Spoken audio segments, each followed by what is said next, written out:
Chapter 1.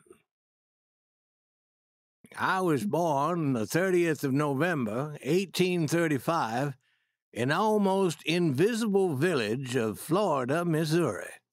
My parents removed to Missouri in the early 30s. I do not remember just when, for I was not born then and cared nothing for such things.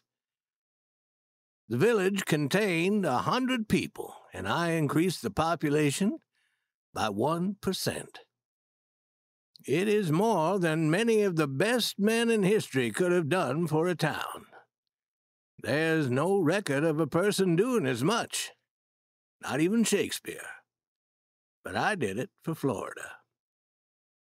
Recently, someone in Missouri has sent me a picture of the house I was born in.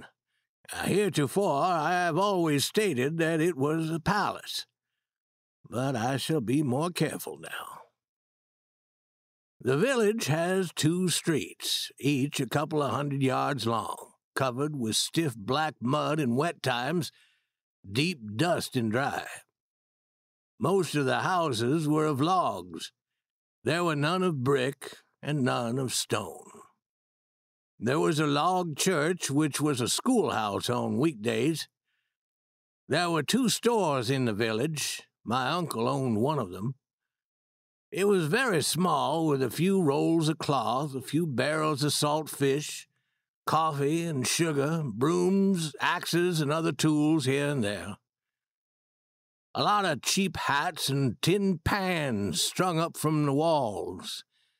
At the other end of the room there were bags of shot, a cheese or 2, and a barrel or so of whiskey. If a boy bought 5 or 10 cents worth of anything, he was entitled to a handful of sugar from the barrel. If a woman bought a few yards of cloth, she was entitled to some thread.